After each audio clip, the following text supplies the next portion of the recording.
यहाँ से स्टार्ट करेंगे। यहाँ पर जो मेंटरशिप यहाँ पर चल रहा है यूपीएससी का 2026 का एग्जाम होना है, उसको लेकर प्रीलिम्स और मेंस दोनों के लिए, ठीक है। तो मेंस के यहाँ पर टॉपिक होंगे और प्रीलिम्स के जो अलग से मैं मेंटरशिप करता हूँ क्वेश्चन का 20 क्वेश्चन, वो आपके अलग से होते हैं, राइट। तो अभी मैं 2-3 दिन से नहीं करा रहा हूँ, तो आज से स्टार्ट फिर से उसको कंटिन्यू करूँगा। जो क्वेश्चन इसके टॉपिक हैं मेंस वाले, उसी से प्रीलिम्स के क्वेश्चन, ठीक है।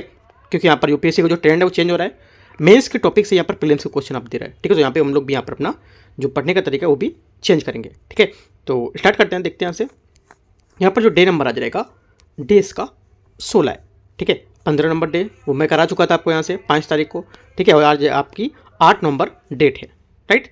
जुड़ सकते हो आप टेलीग्राम से भी, है ना, यूट्यूब है, यहाँ से भी आप कनेक्ट हो सकते हो, और यहाँ से आपका जो व्हाट्सअप चैनल है वहाँ से भी आप कनेक्ट हो सकते हो, इंस्टाग्राम से भी कनेक्ट हो सकते हो, ठीक है। तो वहाँ पर सब अपना चैनल मिलेगा आपको, यूपीएससी नॉलेज टेक।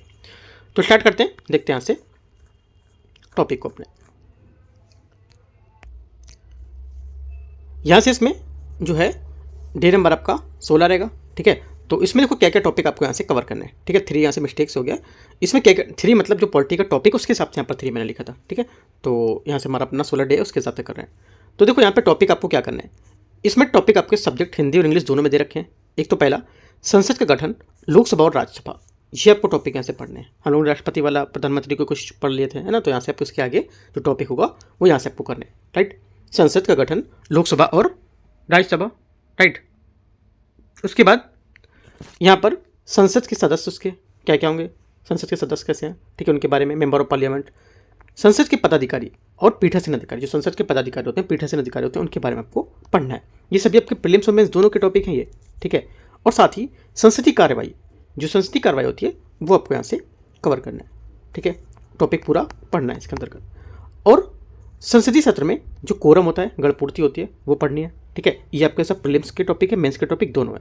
और यहाँ से देखो मेंस के कैसे टॉपिक निकल सकते हैं, जैसे कि यहाँ पर लिखा है संसद का गठन और लोकसभा और राज्यसभा, इससे कैसे आप यहाँ पर मेंस के क्वेश्चन बना सकते हो। जैसे कि तुलनात्मक अध्ययन करके पूछ सकता है कि दोनों को गठन और शक्ति में क्या अंतर होता है, आपसे बोल सकता है संसद, लोकसभा और राज्यसभा की जो गठन है उसमें क्या शक्ति होती है, क्या इनमें अंतर हो सकते हैं। तो ऐसे करके क्वेश्चन यहाँ से बन सकते हैं। तो इस टाइप से एक तरह से मेंस का जो फ्रेम है वो थोड़ा सा बताएगा कि कैसे कैसे चीज़ें आपको पढ़नी है, कैसे कैसे इनसे क्वेश्चन बन सकता है, ठीक है।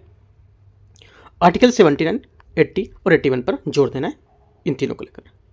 उसके बाद संसद के जो सदस्य हैं, इसमें आपको कैसे कैसे यहाँ पर मेंस के लिए पढ़ना है।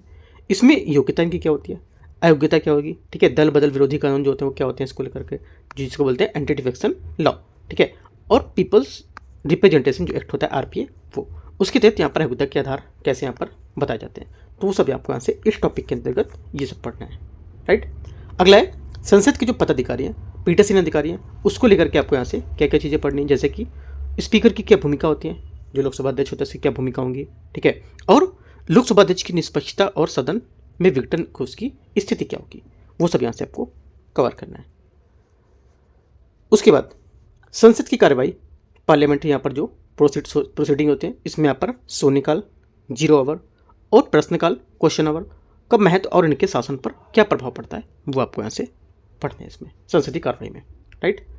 अगला संसदीय सत्र कोरम जो होता है, गणपूर्ति, इसमें क्या इनका आह्वान होता है, क्या सत्रावसान होता है, विघटन कैसे होगा, और राष्ट्रपति की शक्ति और उनका राजनीतिक प्रभाव कैसे पड़ता है, वो आप यहाँ से इन सब टॉपिक इसके अंतर्गत पढ़ोगे, ठीक है। तो इतने टॉपिक आज आपको यहाँ से कवर करने हैं, ठीक है। जैसे कि आज 8 तारीख है, 8 नवंबर, मैं आज आपको टॉपिक दे रहा हूँ, ठीक है। करीब आधा दिन आपके पास आज बचा है, ठीक है। उसके बाद कल 9 तारीख है, 9 तारीख को कितना दिन बचेगा आपके पास, 9 तारीख जो है आपके यहाँ से पूरा एक दिन बचेगा, ठीक है, एक दिन पूरा आपके पास है। और 10 तारीख आपका बचेगा, 10 तारीख को भी आधा दिन आपको मिलेगा, सुबह से लेके 1-2 बजे तक को आधा दिन आपका मिलता है। करीब आधा ये और आधा एक मिला के एक दिन ही हो गया, और एक दिन 2 दिन में आपको ये चीज़ें कवर करनी होती है पूरी। एक दिन आप क्या करो, पूरे टॉपिक पूरे अच्छे से रिवीजन किया करो। जैसे मैंने आपको टॉपिक दिया, आप क्या आंसर लिखना शुरू कर देते हो, पहले इस टॉपिक को अच्छे से पढ़ो, उसके बाद आंसर आप अगले दिन लिखो, ठीक है। अगले दिन अपना आंसर लिख के दे सकते हो, राइट। और कहाँ से करना है, पहली बात आपके पास अगर हम लक्ष्मीकांत है वहाँ से कर सकते हो, ठीक है। सेकंड बात, अगर किसी कोचिंग का नोट्स है तो वहाँ से भी हेल्प ले सकते हो, क्योंकि पॉलिटी है, ज़्यादातर चीज़ें हर जो नोट्स होते हैं सेम होते हैं ज़्यादातर, ठीक है। तो अलग से कुछ इसमें नहीं देखने को मिलेगा, तो ये सब चीज़ फॉलो कर सकते हो। अगर आपके पास कोई बुक नहीं है या कोई नोट्स नहीं, तो आप जो राजेश मिश्रा सर की बुक है पॉलिटी की, वो फॉलो कर सकते हो। यहाँ से मैं आपको दिख रहा होगा यहाँ पे जो प्रोडक्ट दिए होते हैं साइड में, तो यहाँ से ऑर्डर कर सकते हो, ठीक है, वो भी अच्छी है। या पॉलिटी के हम लक्ष्मीकांत भी ले सकते हो, वो भी अच्छी बुक है, ठीक है। तो अगर नहीं है तो बाकी सब कोई भी आपका मटेरियल होगा चलेगा वो। उन सब में सब टॉपिक आपको देखने को मिलेंगे अगर आपके पास पूरा सिलेबस है तो, ठीक है। तो स्टार्ट करते हैं। यहाँ से कैसे आपको नोट्स बनाने हैं, जैसे कि मैंने टॉपिक से बता दिया कैसे कैसे आप इनको नोट्स फ्रेम करोगे, क्या क्या चीज़ें फ्रेम करोगे, तो उसकी बात करते हैं, ठीक है।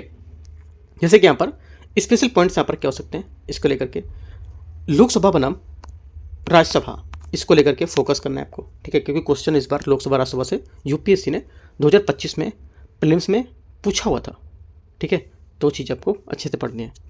और दोनों सदनों की समान और असमान शक्तियाँ क्या होती हैं, मनी बिल क्या होते हैं, ऑर्डनरी बिल क्या होते हैं, ठीक है, कॉन्स्टिट्यूशनल अमेंडमेंट क्या होते हैं, क्या राज्यसभा एक रबर स्टैंप है, ये एक मजबूत पुनर्गणना है, ये इसके बारे में थोड़ा सा पढ़ना है डीप जाके, मेंस के लिए पढ़ना है सब, ठीक है। आगे यहाँ पर है दल बदल एंटी डिफेक्शन लॉ जो होता है, इसमें फोकस करना है कि इसकी प्रभावशीलता क्या होती है, इसमें सुधार की आवश्यकता कैसे पड़ेगी, क्या इसमें सुधार की आवश्यकता पड़ी है, क्या पीठासीन अधिकारी जो होते हैं इसका निर्णय अंतिम होना चाहिए, ये भी आपको देखना है ना। तो अपना निर्णय भी यहाँ पर देख सकते हो, लिख भी सकते हो, ठीक है। इस पर स्पीकर के होते हैं, क्या निष्पक्षता होती है, जो लोकसभा अध्यक्ष होता है उसकी क्या निष्पक्षता होती है, तो इसमें आप फोकस करके देख सकते हो, पढ़ सकते हो इसमें कैसे कि अध्यक्ष को पार्टी की राजनीति से ऊपर उठकर काम करने की आवश्यकता होती है, क्यों होती है, और इस पद को अधिक निष्पक्ष बनाने के लिए संवैधानिक सुधार किए जा सकते हैं या नहीं, तो ये सब चीज़ आपको डीप में जाके पढ़ना है, ठीक है। तो एक एक टॉपिक आपके यहाँ से बहुत अच्छे से कवर हो जाएगा, राइट। तो मैं देखो आपको पहले टॉपिक बताए, टॉपिक के अंदर सब टॉपिक बताया मैंने ऊपर, ये कौन कौन से क्वेश्चन यहाँ से टॉपिक पूछ सकता है, कैसे कैसे टॉपिक बन सकते हैं, उसके बाद मैं आपको बता रहा हूँ कि कैसे कैसे पॉइंट यहाँ से निकाल सकते हो अपने, ठीक है। प्रश्नकाल और शून्यकाल आपको यहाँ से देखना है, फोकस करना है इसमें कि उपकरण और कार्यपालिका में जवाबदेही कैसे सुनिश्चित कर सकते हैं, इसकी प्रासंगिकता और दुरुपयोग पर चर्चा कर सकते हो, ये कैसे इसकी प्रासंगिकता होगी, कैसे इसका दुरुपयोग होगा, अपने पॉइंट लिख सकते हो कॉपी में। ये क्वेश्चन नहीं है, ये मैं टाइप बता रहा हूँ पढ़ने का, इस टाइप से आप यहाँ पे इसमें सब लिख सकते हो ये चीज़ें, ठीक है, नोट्स में। देखो यहाँ पे जो प्रश्न है क्वेश्चन, इसको हिंदी और अंग्रेजी दोनों भाषा में यहाँ पर दिए गए, वर्ड लिमिट भी यहाँ पर शामिल किए, कितने वर्ड लिमिट में कितना क्वेश्चन है, ठीक है, याद रखना है। और देखो आप लोग क्वेश्चन लिखते हो, एक बात आपको याद रखना है, ऊपर का एक पेज जैसे आप लिख रहे हो, 2 पेज हैं, ऊपर के पेज में इतने में आपका नाम जरूर होना चाहिए, तो पता चलेगा किसने कॉपी लिखा, किसी कॉपी है, बहुत सारी कॉपियाँ होती हैं, मिक्स हो जाती हैं कभी कभी ना, तो नाम से मैं चेक करके देख सकता हूँ कि किसके किसका नाम है। जरूरी नहीं कि कॉपी मैं ही चेक कर रहा हूँ, 2-3 लोग अपनी कॉपी चेक कर रहे हैं, ठीक है, तो थोड़ा सा दिक्कत होती है। अगर जिसमें नाम नहीं लिखा होगा वो क्या होगा, कॉपी मिक्स हो जाएगी, तो फिर आप मेरे से नहीं बोलोगे कि आप सर इधर से कॉपी इधर हो गई हो, ठीक है। इस वजह से नाम और जो से मेंटरशिप टेस्ट चल रहा है वो, और जो भी यहाँ पर डेट है वो, ठीक है, तो ये सब चीज़ आपको यहाँ से ऊपर लिखनी होती है, राइट। और कितने वर्ड का क्वेश्चन है, कितना है, तो ये सब इतना स्पेस ऊपर दिया जाता है, उस स्पेस में आप इसमें लिखो ये सब चीज़ें, ठीक है। आते हैं क्वेश्चन में अपने। क्वेश्चन बोला है मुख्य परीक्षा में अभ्यास प्रश्न संघ की विधायिका है, उसको लेकर के क्वेश्चन एक है, क्या राज्यसभा पुनरीक्षण गृह जो होता है ये है या अवरोधक गृह है, भारत के संघीय चरित्र को बनाए रखने के लिए राज्यसभा की भूमिका का समालोचनात्मक विश्लेषण करना है 250 शब्दों में, ठीक है। क्या लिखेंगे इसमें, देखो यहाँ से पहला क्वेश्चन है, पहले हम यहाँ पर बताएंगे बात कि जो आर्टिकल 80 है, आर्टिकल 80 है जो, उसके बारे में यहाँ पर हम लोग बात करेंगे, ठीक है, इसके बारे में बात करेंगे। इसका उल्लेख करते हुए यहाँ पर बताएंगे कि राज्यसभा में राज्यों का प्रतिनिधित्व करती है, और यहाँ पर जो प्रश्न उसके हिसाब से परिभाषा देंगे इसकी, ठीक है। पुनरीक्षण गृह जो हमारे पुनरीक्षण गृह होता है उसका अर्थ होता है कि जो विधेयक है उसकी गुणवत्ता को सुधारना, और जबकि यहाँ पर अवरोधक होता है गृह का अर्थ केवल राजनीतिक विधेयक जो विरोध है उसके कारण विधेयकों को रोकना। ये आप बता दोगे इसकी जो डिफिनेशन है इसको लेकर के, ठीक है। और यहाँ से आपका इंट्रोडक्शन पूरा होगा, आर्टिकल 80 बारे में बताओगे, और यहाँ से ये जो 2 बात है इसके बारे में 2 लाइन बता दोगे, ठीक है। तो यहाँ से आपका करीब 30 से 40 वर्ड पूरा हो जाएगा इसमें। आगे देखते हैं, इसके बाद मेन बॉडी क्या लिखोगे, इंट्रोडक्शन में लिखा, मेन बॉडी में आपको लिखना है कि ये बताओगे जो पुनरीक्षण गृह है उसके रूप में सकारात्मक आप पॉइंट बताओगे, जैसे कि समान विधेयक और संविधान संशोधन विधेयक को लेकर के पुनर्विचार की शक्ति होनी चाहिए, ठीक है।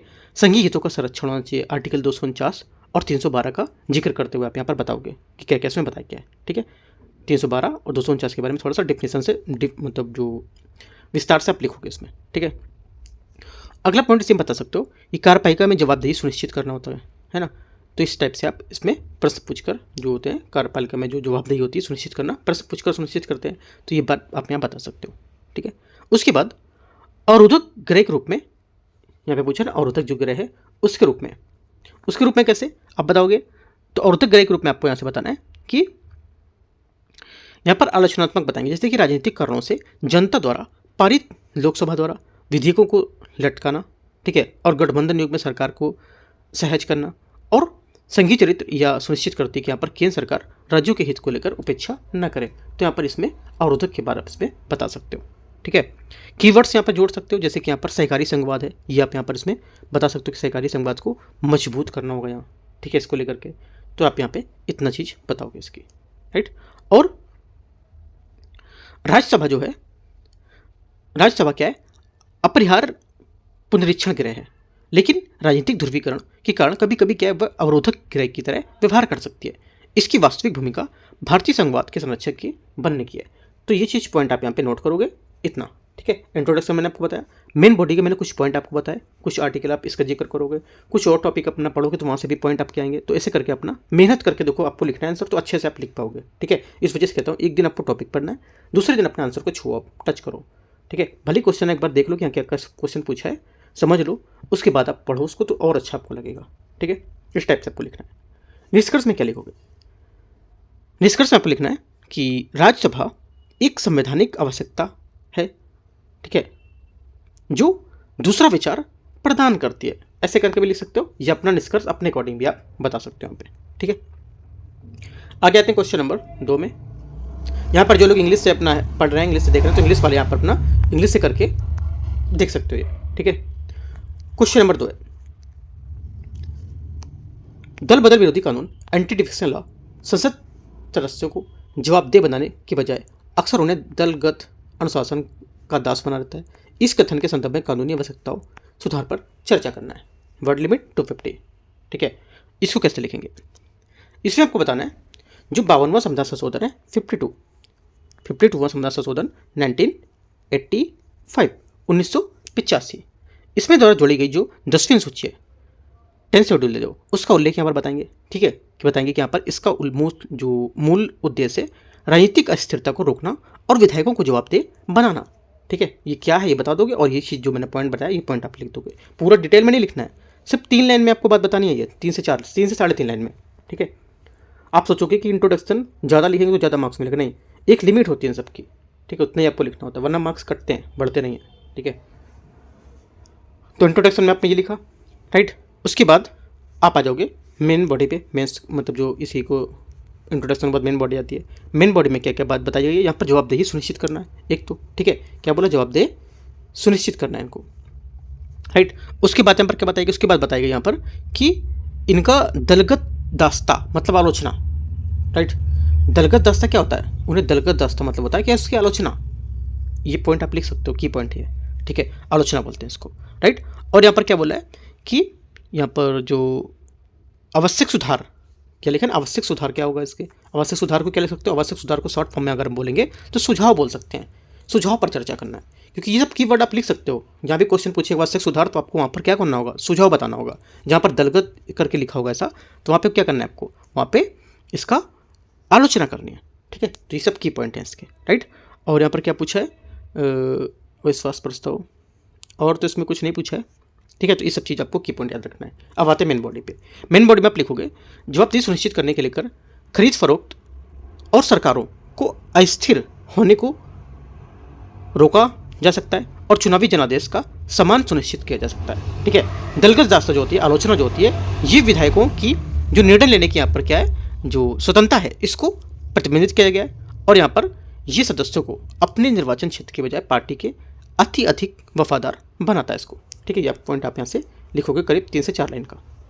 उसके बाद क्या पूछा है, उसके बाद यहाँ पर है आवश्यक सुधार मतलब सुझाव जो बोल रहे हैं, आवश्यक सुधार है, क्या इसके आवश्यक सुधार किए गए हैं। तो यहाँ पर लिखोगे इसमें कि अध्यक्ष की भूमिका जो होती है, ये कहातो होलोहन मामला जो था, इसकी भूमिका जो है कहातो होलोहन जो मामला था, उसके अनुसार निर्णय अध्यक्ष के बजाय चुनाव आयोग की जो सलाह है उस पर राष्ट्रपति राज्यपाल को लेना चाहिए। ये आप यहाँ पे बात बताओगे। ठीक है, ये जो मामला है कहातो होलोहन, इसके बारे में थोड़ा सा आप जिक्र कर दोगे डीप में। ठीक है, मैंने सिर्फ आपका नाम बताया इसका, राइट।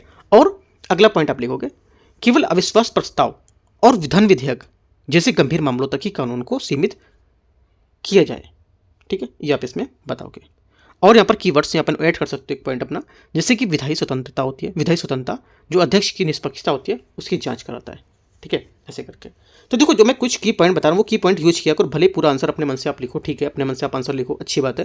लेकिन जब मैं कुछ की पॉइंट बताता हूँ, है ना, ये सब की पॉइंट जैसे बता रहा हूँ कि क्या क्या चीज़ें आप ऐड कर सकते हो, क्या इसके आवश्यक सुधार होते हैं, तो वो जब आपको ध्यान रखने होते हैं, यही सब में मार्क्स बढ़ना है। लिख तो कोई भी सकेगा, आंसर देखेगा, लिख के उतार देगा, लेकिन जो मैं की पॉइंट कुछ बता रहा हूँ इसकी वजह से मैं समझाता हूँ कि सब चीज़ आप देखा करो, तो आपको चीज़ें समझ आएंगी इससे, राइट। तो इतनी चीज़ें आपको यहाँ से करनी है। आगे देखते हैं, इसके बाद क्या लिखोगे, मेन बॉडी आपकी पूरी निष्कर्ष में आपको लिखना है। निष्कर्ष में आप लिखोगे दल विरोधी कानून है राजनीतिक दल स्थिरता के लिए आवश्यक होगी, और लेकिन यहाँ पर विधायी स्वतंत्रता के लिए बनाए रखने के लिए इसमें संरचनात्मक सुधार की आवश्यकता है। इन सुधारों को यह कानून जवाबदेही का सच्चा उपकरण बनाता है, ठीक है, ये लिख सकते हो। या तो निष्कर्ष एक और लिख सकते हो, इसके अलावा एक दूसरा ये लिख सकते हो कि यहाँ पर लोकतंत्र को मजबूत करने के लिए कानून का उपयोग दलगत हित के बजाय संवैधानिक नैतिकता के लिए होना चाहिए। ये आप निष्कर्ष लिखो। निष्कर्ष मैंने आपको पूरा बता दिया, इंट्रोडक्शन मैंने पूरा बताया आपको, मेन बॉडी के कुछ कुछ पॉइंट मैंने आपको यहाँ से कवर कराया, तो आप इसको पूरा करोगे मेन बॉडी को, ठीक है, ये पॉइंट को ऐड करते करते, ठीक है। आगे आते हैं क्वेश्चन नंबर 3। क्वेश्चन 3 है, लोकसभा अध्यक्ष निष्पक्षता की मांग वाले पद पर होते हुए भी अपनी राजनीतिक पार्टी से त्याग पर देने की आवश्यकता नहीं होती है। इस विसंगति की विवेचना करना है और संवैधानिक सुधारों को सुझाव देना है 150 वर्ड में। देखते हैं, देखो यहाँ से क्या लिखोगे, इंट्रोडक्शन दोगे पहले। कैसे इंट्रोडक्शन में आपको देना है कि लोकसभा अध्यक्ष जो है इसमें सदन का प्रमुख जो है प्रमुख प्रतिनिधि है, और सदन की कार्रवाई है उसका अंतिम मध्यस्थ होता है, और दल बदल विरोधी कानून से उसकी निर्णायक भूमिका के कारण उसकी निष्पक्षता अंतिम महत्वपूर्ण होती है। ये बात आप इंट्रोडक्शन में बताओगे 3 लाइन करीब, ठीक है। या आप इसके बारे में बता सकते हो लोकसभा, या अपने अकॉर्डिंग आप इसको इंट्रोडक्शन लिख सकते हो, तो अपने अकॉर्डिंग भी इंट्रोडक्शन स्टार्ट कर सकते हो, ठीक है। तो मैं जी कोई की पॉइंट बता रहा हूँ, की पॉइंट लिखोगे तो ज़्यादा अच्छा रहेगा। सब चीज़ से करते रहोगे तो एक बार आप, मैं करा रहा हूँ, एक बार आप करोगे, एक बार इसको याद करोगे, है ना, तो यहाँ से चीज़ें आपको बहुत अच्छे से कवर हो जाएंगी, राइट। आगे उसके बाद आप बताओगे इसमें कि यहाँ पर क्या पूछा है, और यहाँ पर पूछा है कि इनकी विसंगति पूछी है ना, कि क्या इनकी विसंगति, इस विसंगति की विवेचना करना है। तो इस विसंगति विवेचना कैसे करोगे, आप बताओगे कि निष्पक्ष की मांग वाला पद होने के बावजूद वह पार्टी से इस्तीफा नहीं देते हैं, जिससे क्या उनके फैसलों पर राजनीतिक पूर्वाग्रह का जो संदेह है वो रहता है, विशेषकर यहाँ पर दल बदल जो मामले हैं उसमें लेकर, ठीक है। तो दल बदल के बारे में आप थोड़ी सी आप बात बता दोगे, राइट, कीवर्ड्स में बता दोगे कि संस्थागत यहाँ पर जो अखंडता है वो क्या होती है, वो भी यहाँ पर बता दोगे आप, राइट। अगला बात यहाँ पर संवैधानिक सुधार यहाँ पर बोला है कि क्या इसमें संवैधानिक सुधार हो सकते हैं, बोला कि संवैधानिक सुधार पर सुझाव देना है। संवैधानिक सुधार आप कैसे बताओगे, संवैधानिक सुधार में आपको बताना है पॉइंट में ब्रिटिश मॉडल को अपनाना, ठीक है, अध्यक्ष पद को संभालने से पहले पार्टी की सदस्यता को छोड़ देना चाहिए। अगला पॉइंट में इसी में लिखोगे अध्यक्ष को कार्यकाल समाप्त होने के बाद आगे कोई लाभ का पद ऑफिस ऑफ रिपोर्ट जो होता है वो लेने की संवैधानिक गारंटी देना चाहिए, ठीक है। और नेक्स्ट पॉइंट यहाँ पर लिखोगे कि जो अध्यक्ष है उसके निर्णय की समीक्षा, न्यायिक समीक्षा को स्पष्ट करना चाहिए, ठीक है। ऐसे करके आप 3 पॉइंट करीब इसके बता दोगे।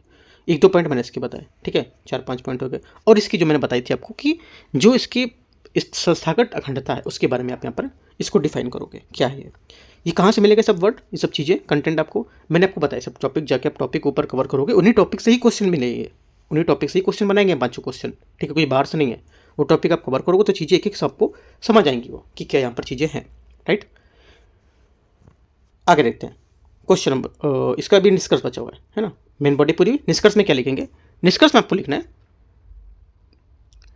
एक पॉइंट इसमें और ऐड कर सकते हो ऊपर, ये भी लिख सकते हो कि अध्यक्ष का जो पद होता है केवल नियम का पालन करने वाला नहीं होता, बल्कि यहाँ पर संवैधानिक नैतिकता का प्रतीक होता है। संस्थागत अखंडता के लिए बनाए रखने के लिए अध्यक्ष की निष्पक्षता को संदेह से परे सुनिश्चित करने के लिए सुधार आवश्यक होना चाहिए। ये भी पॉइंट आप लिख सकते थे उसमें, ठीक है। उसके बाद अपना निष्कर्ष लिखोगे। निष्कर्ष में क्या लिखना है, अध्यक्ष के पद की गरिमा को सर्वोपरि रखने के लिए संवैधानिक सुधार समय की मांग होती है, ठीक है, इतना लिखना है। आगे देखते हैं अगला आंसर, क्वेश्चन नंबर 4 है, प्रश्नकाल और शून्यकाल को कार्यपालिका की जवाबदेही सुनिश्चित करने के लिए लोकतंत्र सबसे प्रभावशाली उपकरण क्यों मानता है, इसकी प्रभावशीलता पर हाल के वर्षों में हुए नकारात्मक प्रभाव पड़े हुए हैं, तो चर्चा करना है, ठीक है। देखते हैं इसको कैसे लिखोगे। देखो यहाँ पे बात कर रहा है प्रश्नकाल को लेकर के, ठीक है। तो प्रश्नकाल के बारे में आप बताओगे यहाँ से। पहली बात की जो प्रश्नकाल है संसदीय नियम में उल्लिखित है, और शून्यकाल भारतीय नवाचार जो विधायी कार्यकारी है उसमें नियंत्रण में प्राथमिक उपकरण है, जो संसद के हर सत्र के पहले घंटे में आयोजित किए जाते हैं, ठीक है। तो ये बात आप इसमें लिखोगे, ये नहीं कि आपने प्रश्नकाल उतारा और भर दिया लिख के, ठीक है, ऐसा नहीं करना है। आपको सिर्फ शॉर्ट फॉर्म में बातें बतानी क्या होते हैं ये, ठीक है। बहुत लोग की मैंने कॉपी चेक की, उसमें रीट वाला एक मैंने क्वेश्चन दिया था, तो उसने पूरी रीट के बारे में एक रीट के बारे में कम से कम 4-4 लाइनें 5-5 लाइनें बता दी। सिर्फ काम की बात बतानी है, उत्प्रेषण का क्या काम है, ठीक है, अधिकार परीक्षा का क्या काम है, राइट। तो ये सब जो है इसके बारे में सिर्फ की पॉइंट आपको बताना है वहाँ पर। मेंस का आंसर लिख रहे हो, ठीक है, किसी को समझा नहीं रहे हो आप, राइट। तो ये आपको यहाँ से इंट्रोडक्शन लिखना है। ये भी लिख सकते हो कि यहाँ पर सीधे बता सकते हो कि सीधे जो सवाल पूछने का मंच है और बिना देर किए सीधे मंत्रियों के पास जवाब मांगा जाता है इसमें। ये लास्ट पॉइंट में लिख दोगे इंट्रोडक्शन का, ठीक है। आगे क्या पूछा है, आगे पूछा है इसमें कि ये शक्तिशाली उपकरण क्यों है, जो हमारा ये है, ये शक्तिशाली उपकरण क्यों बनाता है, शक्तिशाली उपकरण क्यों है, हेडिंग डाल के लिखोगे पॉइंट में 1 2 3। शक्तिशाली उपकरण इसलिए क्योंकि यहाँ पर कार्यपालिका की जवाबदेही मंत्रियों को शासन की खामोशियाँ जो होती हैं, खामियाँ जो होती हैं उसको क्या करता है, उसके लिए जवाबदेह ठहराया जाता है, ठीक है। सूचना का प्रसार, यहाँ पर सूचना का प्रसार भी बता सकते हो कि सूचना का प्रसार क्या होगा। सूचना का प्रसार को लेकर के महत्वपूर्ण मुद्दे पर सार्वजनिक बहस और सूचना जनता तक पहुंचना, ठीक है, जनमत का प्रतिनिधित्व करना और सांसदों को अपने निर्वाचन क्षेत्र की चिंताओं को उठाने का मंच साथ मिलता है। ये सब पॉइंट बताओगे आप, ठीक है। यहाँ पे नकारात्मक प्रभाव क्या पढ़ सकते हैं इसके, नकारात्मक प्रभाव क्या पढ़ सकते हैं आप, नकारात्मक प्रभाव बता सकते हो कि जो सदन में हंगामे के कारण अक्सर ये काल रद्द हो जाते हैं, लेकिन लंबित उत्तर जो होते हैं कई प्रश्नों के बाद और उत्तर के समय पर नहीं मिल पाते इनके उत्तर, ठीक है। और राजनीतिकरण गंभीर मुद्दों के लिए बजाय अक्सर इनका उपयोग राजनीतिक स्कूलिंग के लिए पर किया जाता है, ठीक है। तो यहाँ से ये बात बता सकते हो इसके नकारात्मक प्रभाव के 2 पॉइंट सिर्फ, ठीक है। ऊपर मैंने आपको बताया शक्तिशाली उपकरण कैसे माने जाते हैं, वो आप लिखोगे करीब 3 से 4 लाइन ये बताओगे, और उसके बाद यहाँ से इसमें जो इसकी प्रभावशीलता है कैसे है वो आप यहाँ से बताओगे इसमें, ठीक है। और यहाँ पर कैसे इसको सुधार की जरूरत है, ठीक है, जैसे कि यहाँ पर इनकी अनिवार्यता सुनिश्चित करना और ई नोटिफिकेशन के माध्यम से जवाब को समय पर देना, इससे यहाँ पर क्या होगा, सुधार और सुझाव मिलेगा इसमें, राइट। उसके बाद अपना मेन बॉडी मैंने यहाँ पे पूरी करी आपको, ठीक है। मेन बॉडी आपको इससे कुछ पॉइंट और ऐड भी करने हैं, जैसे इतनी बातें बताई मैंने, उस और भी बातें यहाँ से ऐड करोगे, पढ़ोगे टॉपिक तो आपको बातें ऐड होंगी। और निष्कर्ष क्या लिखोगे, निष्कर्ष में लिखना है कि यहाँ पर जो प्रश्नकाल और शून्यकाल लोकतंत्र की जीवन रेखा है, इसकी प्रभावशीलता को बनाए रखने के लिए राजनीतिक इच्छा शक्ति और सदन के नियमों में कड़ाई से पालन करना आवश्यक होगा, ठीक है। या ऐसे लिख सकते हो, इन उपकरणों को राजनीतिक अवरोधों से मुक्त करना लोकतांत्रिक शासन के लिए अपरिहार्य माना जाता है, ये भी आप यहाँ से बता सकते हो, ठीक है। कुछ यहाँ पे अच्छे वर्ड यूज करो, सिंपल से वर्ड हमेशा नहीं लिखते चलिए, सिंपल से वर्ड आप यूज कर दो, जैसे अपरिहार्य कारण हो गया, ठीक है, और इनके अवरोधों हो गया, राइट। तो अवरोधों को हम बाधा भी लिख सकते हैं, लेकिन बाधा हमारा सिंपल वर्ड हो गया, अवरोध लिख सकते हो इसको लेकर, ठीक है। यहाँ पर जैसे कि मैंने बताया आपको, यहाँ से अवरोध हो गया और यहाँ से क्या बताया था, अपरिहार, वो भी बता सकते हो। तो ये सब वर्ड अच्छे लगते हैं थोड़ा इसमें लिखने में, राइट। तो यहाँ से आपका चौथा भी आंसर पूरा हुआ। 5वां आंसर आपको मैं सिर्फ क्या करूँगा, आपको यहाँ से इंट्रोडक्शन बताऊँगा, ठीक है, और इसकी निष्कर्ष बताएंगे। मेन बॉडी पूरा आप अपने आप से लिखोगे इसकी, राइट। संसद के सदनों की कार्रवाई में संदर्भ में आह्वान, सत्रावसान और विघटन के बीच अंतर स्पष्ट करना है। क्या मंत्रिपरिषद की सलाह पर राष्ट्रपति द्वारा सत्रावसान को बार बार उपयोग संसदीय नियंत्रण में कमजोर करता है, ये बताना है, ठीक है। तो कैसे लिखोगे आप, पहले परिचय दोगे, इंट्रोडक्शन दोगे या प्रस्तावना बताओगे, क्या लिखोगे इसमें, इसमें बताओगे आर्टिकल जो 85 है, अनुच्छेद 85 है, उसके तहत आप बताओगे कि राष्ट्रपति संसद के सत्रों को आह्वान, सत्रावसान और विघटन केवल लोकसभा में, ब्रैकेट में लिखोगे, केवल लोकसभा में करते हैं, और तीनों प्रक्रिया सदन की कार्रवाई में निरंतरता और समाप्ति से संबंधित होती हैं। सिर्फ इतनी बात बता दोगे, ये नहीं कि आपने 85 उठाया और पूरा लिखते चले जा रहे हो, नहीं, शॉर्ट फॉर्म में बातें बतानी होती है इंट्रोडक्शन में आपको, ठीक है। आगे यहाँ पे भी बता सकते हो मेन पॉइंट कि विघटन केवल लोकसभा का होता है, बाकी दोनों प्रक्रियाएं दोनों सदनों की हो सकती हैं, राइट। आगे यहाँ पर लिखोगे मेन बॉडी में आपको क्या लिखना है, मैं की पॉइंट थोड़ा सा बता देता हूँ, जैसे कि आप बता दोगे इसमें क्या, इसमें जो सत्रावसान में क्या हो सकता है, ठीक है, और यहाँ पर आलोचना बताओगे इनकी, ठीक है, आलोचना के साथ साथ विघटन कैसे हुआ तो विघटन बता सकते हो, राइट। और यहाँ पर मंत्रिपरिषद सलाह पर कैसे सत्रावसान करता है, ये सब यहाँ पर बता सकते हो। तो 4-5 पॉइंट पर अपना आंसर खत्म कर सकते हो मेन बॉडी में, राइट। उसके बाद निष्कर्ष, निष्कर्ष या कंक्लूजन, इसमें क्या लिखोगे? आपको मेन बॉडी अपने आप से लिखना है, ठीक है। मैंने थोड़े से की पॉइंट आपको बता दे बाहर के, बाकी आपको खुद से लिखना है इसका। अब देखो आंसर इसमें जो निष्कर्ष रहेगा, निष्कर्ष में आप लिख सकते हो कि इन शक्तियों के उपयोग में नैतिकता और पारदर्शिता सुनिश्चित करना संस्कृति संप्रभुता के लिए महत्वपूर्ण होगी। ये लिख सकते हो, अच्छा है, लैंग्वेज भी अच्छी है यहाँ पर। या तो एक और लिख सकते हो शॉर्ट, अच्छी से थोड़ी सी अच्छी लैंग्वेज नहीं है इसकी, मतलब इसको अच्छी लैंग्वेज कहेंगे पॉलिटिकल लैंग्वेज, ठीक है। एक और लैंग्वेज है जैसे अपनी नॉर्मल हम लोग बोलते हैं, जैसे कि राष्ट्रपति द्वारा आह्वान, सत्रवसन और विघटन की शक्ति का प्रयोग संवैधानिक मर्यादा के भीतर होना चाहिए और इनका विवेकपूर्ण उपयोग होना चाहिए। बस इतना, ठीक है। तो निष्कर्ष यहाँ से ये दोनों में एक लिख सकते हो। देखो ये सब चीज़ें जो आंसर आप लिखते चल रहे हो, है ना, आप प्रैक्टिस कर रहे हो, लिखते चलो, ये आपको क्या बहुत हेल्प करेंगे आगे। एक एक बात अगर बाद में मैंने क्या बोला, एक वीक में एक बार आप संडे को जितने आंसर लिखते हो सबको एक बार देखो, याद करो, पढ़ो उनको, समझो क्या क्या चीज़ें हैं, ठीक है। जिन्हें कहते हो पूरा 3 से 4 घंटे दो, 1 घंटे या 1.5 घंटे आप उसको दो, जितने भी आंसर पूरे वीक में लिखे हैं सबको देखने के लिए पूरा देखो, उनको एक एक आंसर खोल के पढ़ो। अगर अच्छे से आप तैयारी कर रहे हो तो मैं बता रहा हूँ, ठीक है। आप टाइम पास कर रहे हो, हाँ बस लिख रहे हैं, टाइम पूरा कर लिया, हो गया आंसर, क्वेश्चन हो गया, खत्म, तो कभी यहाँ पर आपका पेपर निकलने वाला भी नहीं है, ठीक है। सिंपल सा सीरियस से होकर आपको ये सब चीज़ें करनी है, ठीक है। बाकी मैं आपको यहाँ से हेल्प करता चल रहा हूँ, एक एक चीज़ आपको समझाता चल रहा हूँ, आपको लिखना है सब चीज़ें, ठीक है। और अभी जो यूपीएससी का मेंस अभी नेक्स्ट टाइम होगा, तो मैं आपको क्वेश्चन यहाँ से दिखाऊंगा, चीज़ें पूछी जाएंगी तो, ठीक है। तो यहाँ से आपका 5वां भी आंसर पूरा हुआ, पूरा क्या हुआ, जो मेन बॉडी आपको यहाँ से कवर करना है वो, राइट। बाकी इसका पीडीएफ रहेगा, पीडीएफ आप टेलीग्राम से डाउनलोड करोगे, ठीक है। पीडीएफ में पहले इसलिए नहीं देता हूँ क्योंकि आप पहले इस चीज़ को समझो, जो मैं वीडियो बनाता हूँ उसको देखो, क्या क्या चीज़ें बताएगी, उसके हिसाब से अपनी चीज़ें करो, पीडीएफ तो आपको मिल ही जाएगा, ठीक है। तो यहाँ से चीज़ें पढ़ो और उसके बाद टॉपिक को अपना कुछ नोट्स बनाओ, की पॉइंट बनाओ, उसके बाद अपना आंसर को लिखो, ठीक है। बाकी कोई डाउट रहेगा आप नीचे कमेंट पे पूछ सकते हो। और मैंने सुबह अपलोड किया यहाँ पर विजन है इसका, टेस्ट नंबर 10 उसका पार्ट 2, ठीक है। और जल्द यहाँ पर अपलोड करने वाला हूँ, यहाँ पे जो यूपीएससी का अपना यूकेटी का चैनल है, इसमें टेस्ट सीरीज मैंने बता भी दिया पहले कि ज्योग्राफी का यहाँ पर टेस्ट आने वाला है, तो वो भी आपको 1 से 2 दिन में मिलेगा जल्दी, ठीक है। तो एंड करते हैं से इसको, बाकी कोई डाउट रहेगा आप नीचे कमेंट में पूछ सकते हो, या टेलीग्राम पे भी जोड़ के पूछ सकते हो, राइट। और टेलीग्राम पे अपना आंसर भेज सकते हो, आईडी में आपको जो टेलीग्राम चैनल है वहाँ पे भेज दूँगा, ठीक है। एंड करते हैं, all the best, thank you.